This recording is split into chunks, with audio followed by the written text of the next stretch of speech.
Сәлеметсіздер ме? 8-ші сынып оқушылары 2-ші тоқсан бойынша жиынтық бағалаудың тапсырмалары термодинамика негіздері бөлімі бойынша жиынтық бағалау балалар.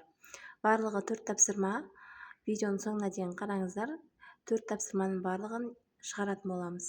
Бірінші тапсырмада изотермиялық сығылу кезінде газ қоршаған денеге 800 джоуль жылу мөлшерін береді. Газдың ішкі энергиясының өзгерісі қандай? Есептің берілгенін жазайық. Изотермиялық процесс кезінде бізде температура тұрақты болады. Жылу мөлшері 800 джоульға тең. Ішкі энергиямыз уды табуымыз керек. Q тең U қосылған А деген формула арқылы табамыз. Бұл жерде U тең 0-ға тең болып тұр. Сонда Q тең А-ға. Жылу мөлшері жұмысқа тең болып тұр балалар. Түсінбеген жерлеріңіз болса комментарийға жазып кетіңіздер. Осы бірінші есеп бойынша міндетті түрде жауап беретін болам балалар. Келесі бізде екінші тапсырмада белгілі бір процесс кезінде газ 5 мегаджоуль жұмыс атқарды. Осы кезде ішкі энергия 2 мегаджоульға кемиді. А тапсырмасында газға берілген энергия қайда жұмсалатын термодинамиканың бірінші заңы негізінде түсіндіріңіз және формуласын жазыңыз дейді. Б тапсырмасы газға қандай жылу мөлшері берілгенін есептеңіз дейді балалар. Есептің берілгенін жазайық. А бізде 5 мегаджоульға тең, У бізде -2 мегаджоульға тең. Табуымыз керек Q жылу мөлшерін балалар.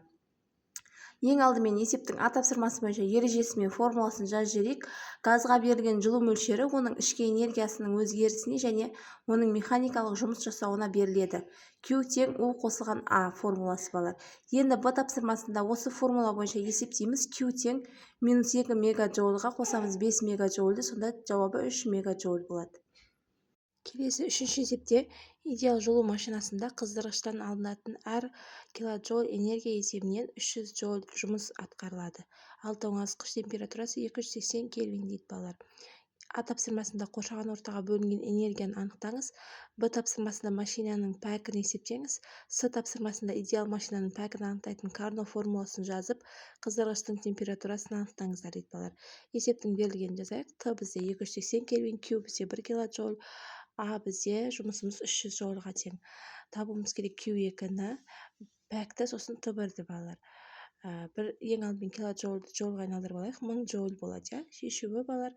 А тапсырмасында біз табуымыз керек Q2-ні. А тең Q1 азайтылған Q2 деген формуладан Q2-ні таба аламыз. Q2 тең Q1 азайтылған А болады. Осы формулаға саламыз. 1000 джоульдан 300 джоульді азайтамыз. Сонда жауабы 700 джоуль шығады. Енді пәкті анықтаймыз. Пәк тең Q1 азайтылған Q2 бөлінген Q1 көбейтілген 100% деген формулаға саламыз. А бөлінген Q1 көбейтілген 100% болады. 300 джоульді бөлеміз 1000 джоульға, көбейтеміз 100%-ға, жауабы 30% шығады екен. С тапсырмасында енді Т1-ді анықтауымыз керек. Пәк тең 1 азайтылған Т2 бөлінген Т1 деген формуладан Т1 табамыз. Т1 тең Т2 бөлінген 1 азайтылған пәк болады. 280 кельвинді бөлеміз 1 азайтылған 0,3-ге, сонда жауабы 400 кельвин шығады екен балалар. Осы үшінші есептен түсінбеген жерлеріңіз болса, комментарийға жазып сұрайсаңыздар, мен міндетті түрде сіздерге түсіндіріп беретін боламын балалар. А, Б, С 3 тапсырманы орындап шығардық.